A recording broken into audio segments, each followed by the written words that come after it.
lose often. What is it about losing that you hate so much, or personally? I mean, how does it feel? I think losing in general is just kind of a downfall for everyone, but I think losing on the blue, since it's such a great tradition, I think it is more painful. I think that when you have something, and one of our big things is protected blue, and there's so many guys in the past that have worked so hard to do that, and they pass that legacy on. And I mean, you lose it, and it happens, and that's it. I mean, there's nothing you can do about it. But at the same time, when you have that tradition passed on to you and you're part of that team that loses, I mean, it does sting a little bit. And it's one of those things that you don't want to forget. You want to move on to the next game, but you're not going to forget the loss.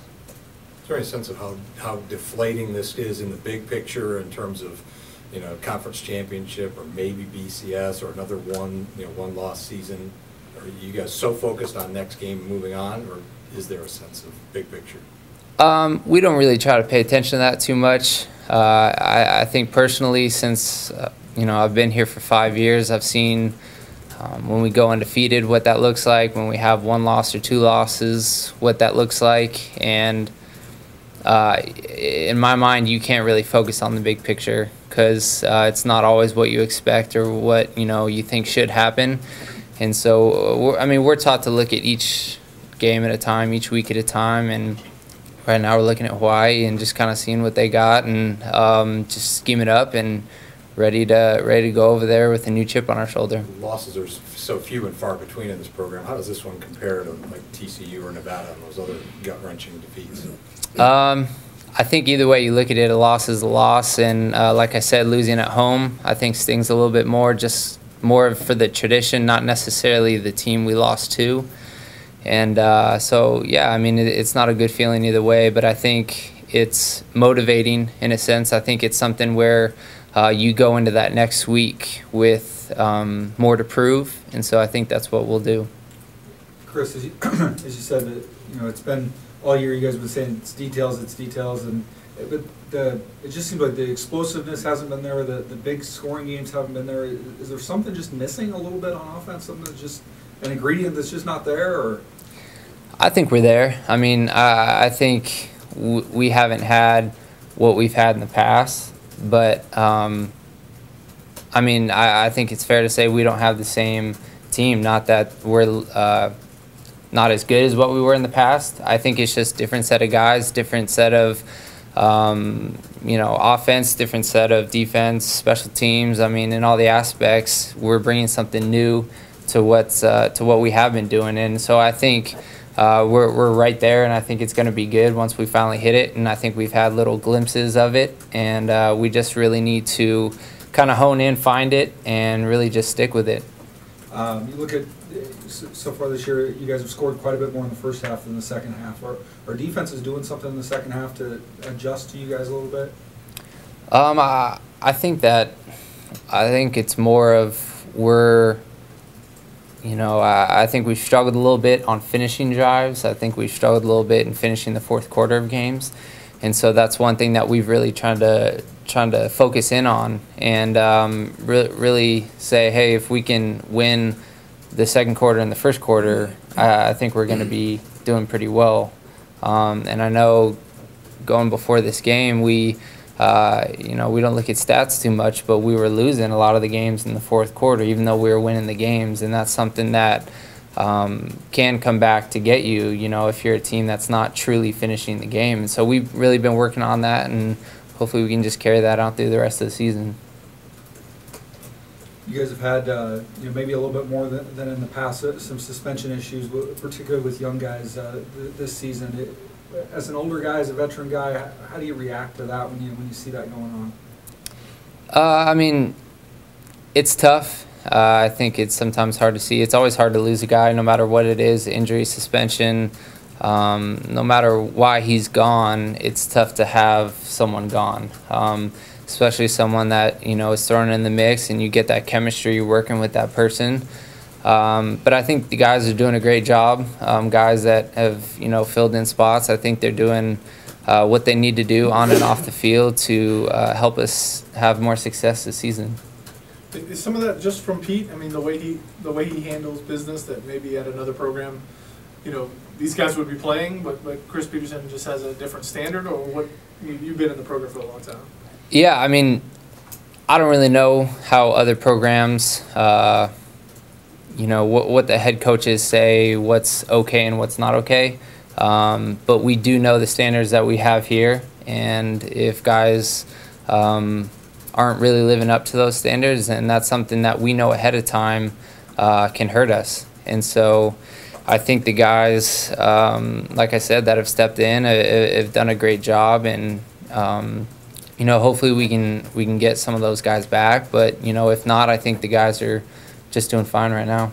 Is it more individual policing, or is there a little bit of, you know, mentoring to keep some of the younger guys and remind them that, hey, you might not think this is a rule, but he's going to hit you for this?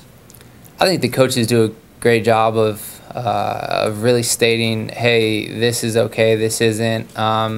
I think you need to know as a college athlete, no matter what sport, you're going to be under a different microscope than other people. As much as you don't want to believe it, people are going to watch you a lot closer. And we know that, and that's something that you have to take off the field as well as on the field. And for some people, it takes a little bit longer to find that out, and you know, some of the harder ways. But I think some of the younger guys should learn from other people and people ahead of them and what's happened in the past. And we learn about stories of people, you know, within 10, 15 years of the program and what they've done and things that have happened to them. So I think the coaches do a good enough job of kind of explaining what we need to do to be successful on and off the field.